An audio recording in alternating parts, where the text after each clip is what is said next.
महाराणा प्रताप नाव घेताच डोळ्यासमोर उभा राहत एक उंच दिप्पाड स्वाभिमानी योद्धा, ज्याने आपल्या मातृभूमीसाठी राजसुखाचा त्याग केला पण गुलामी कधीच स्वीकारली नाही. 9 मे 1540 रोजी कुंभलगडच्या किल्ल्यावर त्यांचा जन्म झाला. वडील उदयसिंग आणि आई जयवंताबाई. लहानपणापासूनच प्रताप धाडसी होता, हट्टी आणि स्वाभिमानीही होता. दिल्ली समाज त्यांना प्रेमाने किका म्हणत असे. जंगलात वाढलेला हा राजपुत्र निसर्गाशी एकरूप झाला होता. तलवारबाजी, घोडेस्वारी आणि रणनीती यात तो पारंगत झाला. 1572 मध्ये ते मेवाडच्या गादीवर बसले. त्या काळात भारतात अकबर याचे साम्राज्य वाढत होते. अनेक राजे अकबराचे वर्चस्व मान्य करत होते, पण प्रतापांसाठी स्वाभिमान सर्वात मोठा होता. त्यांनी स्पष्ट सांगितले, मेवाड झुकेल पण प्रताप नाही. आणि मग आला तो ऐतिहासिक दिवस. 18 जून 1576, बॅटल ऑफ हल्दीघाट. समोर मुघलांची प्रचंड सेना आणि इथे मोजकेच राजपूत सैनिक. पण प्रतापांच्या डोळ्यात भीती नव्हती, होती ती फक्त मातृभूमीची ज्योत. त्यांच्या सोबत होता त्यांचा विश्वासू घोडा चेतक.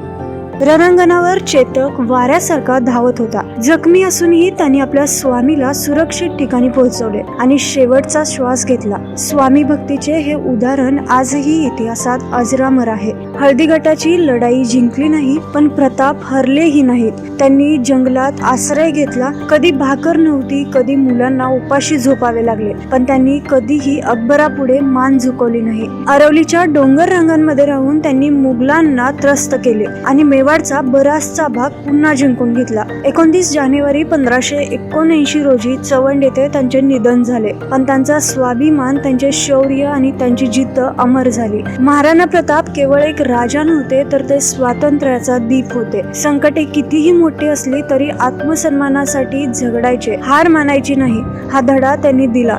म्हणूनच आजही प्रत्येक भारतीयाच्या हृदयात एक आवाज घुमतो, मेवाडचा सिंह म्हणजे महाराणा प्रताप.